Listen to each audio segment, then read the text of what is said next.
जय हिंद प्यारे बच्चों और साथियों। आज है 18 अगस्त और 18 अगस्त को जो भी राष्ट्रीय अंतर्राष्ट्रीय घटनाएं हैं जो परीक्षा से संबंधित हो सकती हैं, उन्हें एक एक करके बारी बारी से आज हम अध्ययन करने वाले हैं और हम देखने वाले हैं कि इस प्रकार हमारी परीक्षाओं में आती हैं और कैसे हमें अटैम्प्ट करना होगा। ठीक, जो भी बीओ का एग्ज़ाम हुआ अभी 13 तारीख को आर ओ का एग्ज़ाम है। मेरी आपसे रिक्वेस्ट है, जो लोग भी आर ओ दे रहे हों, चाहे इंडिया के किसी कोने से आप क्लास में पढ़ रहे हों, यूपी के, आपको ये ध्यान रखना होगा कि आपको नवंबर 2019, अक्टूबर 2019 से लेकर और अभी तक का आपको एग्ज़ाम का तैयारी करनी होगी जुलाई तक के लिए, यानी लगभग 8 महीने का पिछला करंट अफेयर्स देखना है। ध्यान रखिएगा, 1 मई से लेकर इधर का पूरा करंट अफेयर्स आपको, हम वीकली वाला जो हमारा पढ़ा है, डेली वाला मत पढ़िएगा, समय नहीं होगा। वीकली वाला ज़रूर ध्यान से देख लीजिए, वीकली वाला ज़रूर ध्यान से देख लीजिए, क्योंकि सारे प्रश्न उसी से बन जाएंगे। और उससे पहले का दृष्टि से घटना चक्र से आप अरेंज कर लीजिएगा जिनको आर ओ परीक्षा देनी है, और जिनको नहीं देनी है, जिनके एग्ज़ाम अक्टूबर से शुरू हो रहे हैं या आगे सब इंस्पेक्टर की आ रही है, वो लोग कृपया करके नवंबर से लेके अभी तक का तैयारी करेंगे। ठीक, हम वो सारे मैटर्स आपको उपलब्ध कराने वाले हैं। चलिए शुरू करते हैं अपना सेशन। और अब हम प्रयास किया करेंगे कि हर संडे को अपनी क्लास फिर से शुरू हो जाएगी। बीच में कुछ तकनीकी कारणों से हम नहीं कर पा रहे थे, प्रयास करेंगे कि अब हम कंटिन्यू कर देंगे। और आज शाम को 8:30 बजे आपकी लाइव क्लास हम लेने का प्रयास करेंगे। अगर सब कुछ अच्छा रहा तो घर से क्लास आज से शुरू हो जाएगी। ठीक है, शाम को 8:30 से लेकर 9:30 के बीच आपकी क्लास हुआ करेगी, 40 से 45 मिनट की। ठीक है, इसके लिए मेंटली प्रिपेयर हो जाइएगा। ठीक, चलिए अपना सेशन शुरू करते हैं। पहले पिछले सत्र का प्रश्न का जवाब दे दीजिए। हमने आपसे पूछा था, हाल ही में सुप्रीम कोर्ट के किस वरिष्ठ अधिवक्ता को कोर्ट की अवमानना के दोषी करार दिया गया है? बड़ी अम्मा बन रहे थे, फंसा गए। कपिल सिब्बल, प्रशांत भूषण, जेके उमराव, सुबोई खान। तो ये हैं प्रशांत भूषण, और ये वही प्रशांत भूषण हैं। हो सकता है आप उनके बहुत बड़े फ़ैन हो, लेकिन ये वही प्रशांत भूषण हैं जो अफजल गुरु, याकूब मेनन और विभिन्न सारे जो घटना हुई थी आंध्र प्रदेश में डॉक्टर को जलाने की, इन सब के अगेंस्ट सुप्रीम कोर्ट में खड़े होकर इन्होंने वकालत की थी कि इनको छोड़ दिए, सब निर्दोष हैं। जिन लोगों ने हत्याएं की, याकूब मेनन, अफजल गुरु, ये सब निर्दोष हैं, ये in according to Prashant Bhushan. ठीक है, इसे कृपया करके डिसीजन करिए कि देश सर्वोपरि है या अपने हित, लेकिन हो सकता है कि ये रूसो को मानने वाले हैं। चलिए अगला सवाल। रूसो कहा करता था, जैसा सब कर रहे हो ठीक उसका उल्टा करो, आप फेमस हो जाओगे। सही है, सब अच्छे के लिए लड़ रहे थे, बुरे के लिए लड़ गए, फेमस हो गए। चलिए आपका पहला सेशन का पहला सवाल। यस, नागालैंड के मुख्यमंत्री नेफ्यू रियो ने राज्य की जनता को सतत आर्थिक गतिविधि के लिए अपने स्वयं के स्थानों से उत्पाद या सेवाओं में स्थायी व्यवसाय बनाने के लिए एलो चेन, नोट करेंगे सवाल में, एलो चेन, तो इसको आपको जवाब देना होगा। क्वेश्चन पूछेगा एलो चेन का संबंध किससे है? तो ये है स्थानीय उत्पादों को, सेवाओं को व्यवसाय के रूप में नामित करना। सही शब्दों जैसे आप जीआई टैगिंग कहते हैं, वैसे इन्होंने एलो चेन शुरू की। नागालैंड के मुख्यमंत्री नेफ्यू रियो, नागालैंड के राज्यपाल हैं RN रवि। ठीक, अगला। Yes, BRICS anti drug working group की चौथी बैठक हुई है रूस की अध्यक्षता में। सवाल हो गया पहला कहाँ हुई, तो सबसे पहले आपको जवाब मिल गया, कहाँ? रूस की अध्यक्षता में BRICS anti drug working group की चौथी बैठक हुई। जिस सत्र को वीडियो कॉन्फ्रेंस में आयोजित किया गया था उसमें, नोट करेंगे सवाल यही बनेगा। देखिए हमने जो एग्ज़ाम देखा है बीओ वाला, उसमें ऐसे सवाल आए हैं, ब्राज़ील, रूस, चीन, दक्षिण अफ्रीका, भारत के प्रतिनिधित्व भागीदारी रही। कोई एक देश डाल देगा जिसकी भागीदारी नहीं रही। Narcotics control bureau, narcotics means होता है जो दवाओं वगैरह का, ड्रग्स वगैरह का देखभाल करते हैं। महानिदेशक राकेश अस्थाना ने बैठक में भाग लेने वाले भारतीय प्रतिनिधिमंडल का नेतृत्व किया। ठीक, अगला।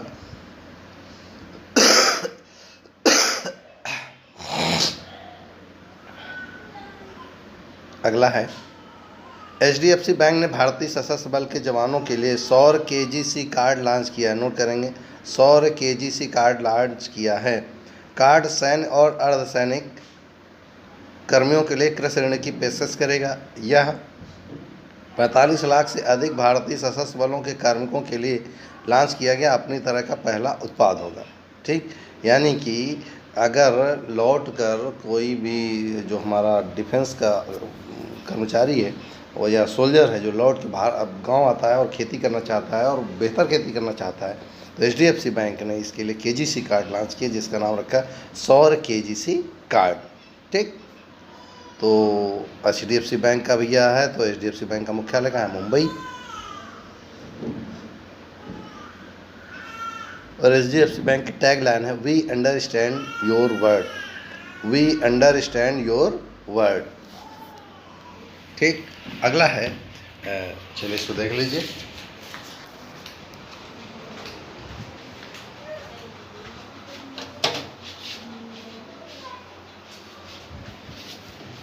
अगला है अमृतसर स्थित ई मोबिलिटी स्टार्टअप ई बाइक गो, नोट करेंगे, ई बाइक गो ने भारतीय क्रिकेटर हरभजन सिंह को अपना ब्रांड एम्बेसडर बनाया है।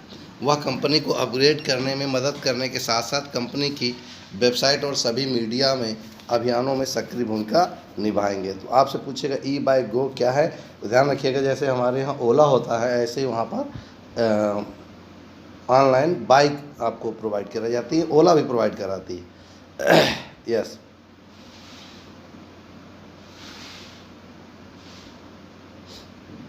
देखेंगे केंद्रीय युवा और खेल मंत्री किरेन रिजिजू द्वारा fit India youth club, note करेंगे, फिट इंडिया यूथ क्लब की पहल की शुरुआत की गई।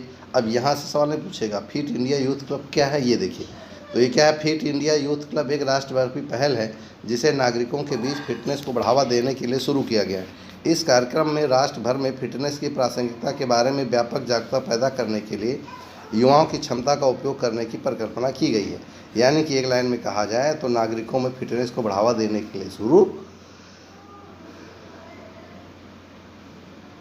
ठीक, अगला, यस, प्रधानमंत्री नरेंद्र मोदी ने one sun one world one grid, note करेंगे फिर से, one sun one world one grid योजना की घोषणा की है। इसके तहत दुनिया भर में सौर ऊर्जा की आपूर्ति के लिए एक ट्रांसनेशनल इलेक्ट्रिसिटी ग्रिड होगा। अब सवाल यह है कि कहाँ पर होगी, तो ध्यान रखेंगे इंडिया की बात है तो कहाँ से नहीं होगा, ये इंडिया की बात है, मतलब उन्होंने एक योजना लॉन्च की है, उसका नाम रखा one sun one world one grid.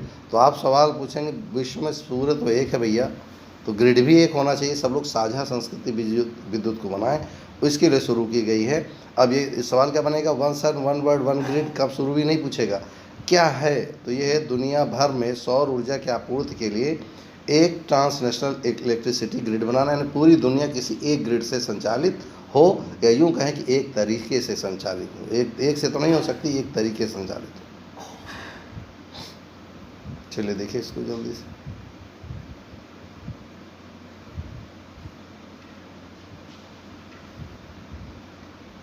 Lewis Hamilton ने सर्किट डी बार्सिलोना कैटालून्या, नोट करेंगे, लुइस हैमिल्टन, हमने अभी आपसे सवाल ही पूछा था, मर्सिडीज़ यानी मर्सिडीज़ के ड्राइवर हैं कहाँ, ग्रेट ब्रिटेन के, ने सर्किट डी बार्सिलोना कैटालूना स्पेन में आयोजित formula one Spanish grand prix 2020 जीता है। यह सीजन की उनकी 4वीं जीत थी और उनके कैरियर की 28वीं जीत थी।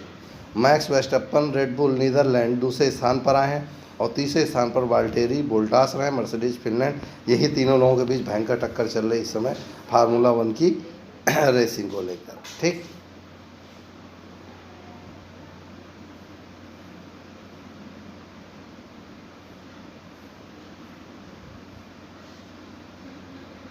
यस, पीएनबी ने डिजिटल बैंकिंग को बढ़ावा देने के लिए चैनलों का उपयोग करने के लिए ग्राहकों को प्रोत्साहित करने के लिए डिजिटल अपनाए नामक एक अभियान का शुभारंभ किया है। बैंक के प्रबंध निदेशक एस मल्लिकार्जुन राव द्वारा स्वतंत्रता दिवस के अवसर पर 31 मार्च 2021 तक के लिए यह अभियान शुरू किया गया। पीएनबी ग्राहकों को डिजिटल चैनलों का उपयोग करने और कोविड-19 के लिए पीएम केयर्स फंड में दान करने के लिए ग्राहकों को प्रोत्साहित कर रहा है। तो आपको समझ में आ गया होगा क्या है। तो डिजिटल अपनाने का मतलब होता है ज़्यादा से ज़्यादा डिजिटलाइजेशन करना और पीएम केयर्स और ऐसे ही जो मदद वाली संस्थाएं हैं उनको मदद करना, क्योंकि कोई भी जाकर बैंक में पैसा नहीं जमा कर सकता इस समय। तो उन्होंने शुरू किया है। ऑनलाइन आप मदद कर सकते हैं। पीएनबी का मुख्यालय है न्यू दिल्ली। पीएनबी की स्थापना हुई थी 19 मई 1894। कहाँ? लाहौर, पाकिस्तान में। खूब पेपर में और हम हमेशा गलत करते हैं। और इसके संस्थापक थे लाला लाजपत राय, दयाल सिंह मजीठी। नोट कर लीजिएगा, लाला लाजपत राय, दयाल सिंह मजीठी।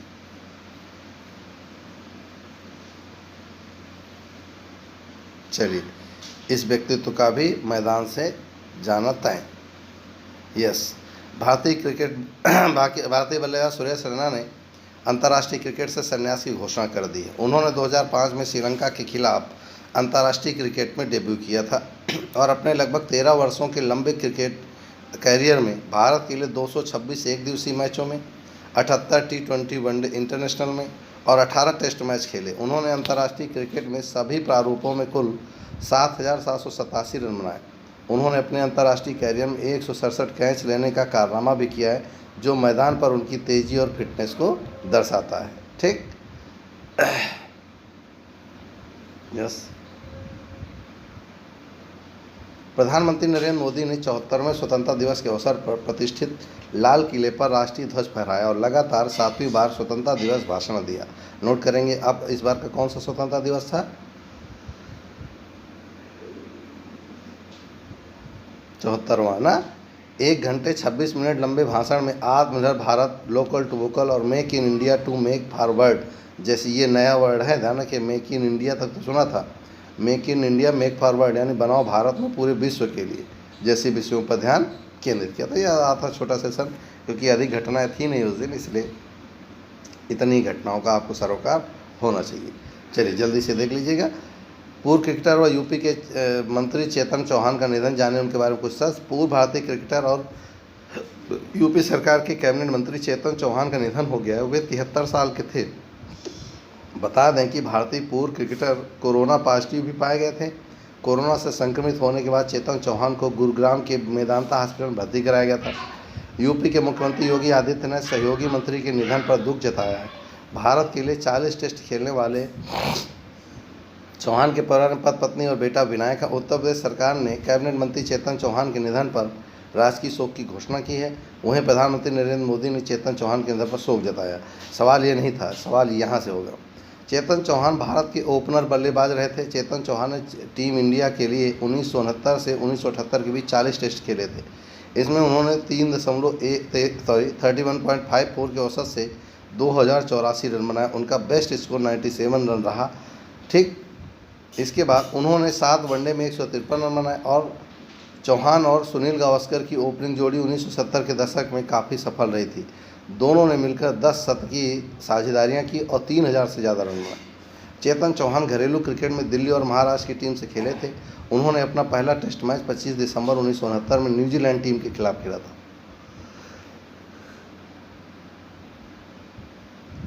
उन्होंने 13 मार्च 1981 को अपना अंतिम टेस्ट मैच भी न्यूजीलैंड टीम के खिलाफ खेला था। चेतन चौहान ने 40 टेस्ट मैचों में 31.57 के औसत से 2084 रन बनाए थे और 2 विकेट भी हासिल करने के साथ 16 अर्धशतक लगाए। उनका 7 एक दिवसीय मैचों में 21.85 के औसत से 153 रन और 46 अधिकतम स्कोर रहा। उन्होंने अपना पहला एक दिवसीय मैच 1 अक्टूबर 1978 को पाकिस्तान टीम के खिलाफ खेला था।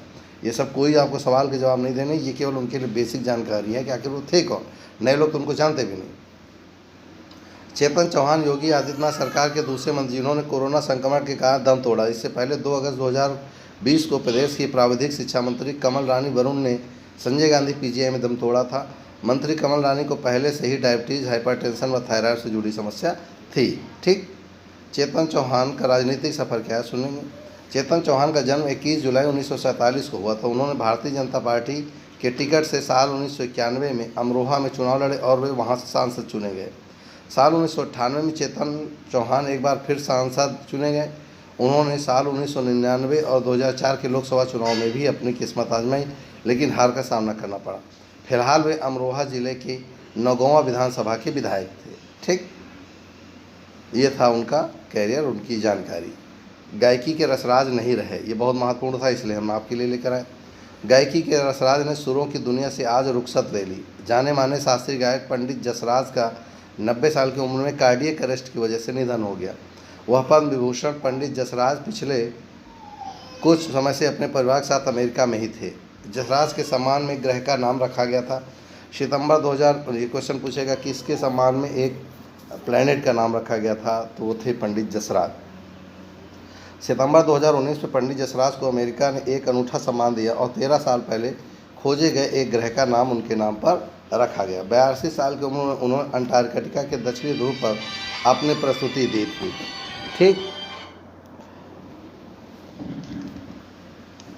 इसके साथ ही वो सातों महाद्वीप में कार्यक्रम पेश करने वाले पहले भारतीय बन गए।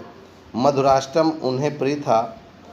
मधुराष्टकम की श्री वल्लभाचार्य जी द्वारा रचित भगवान कृष्ण की बहुत ही मधुर स्तुति है। पंडित जसराज ने इस स्तुति को अपने स्वर में घर घर तक पहुंचा दिया। पंडित जसराज ने एक अनोखी जुगलबंदी की रचना की।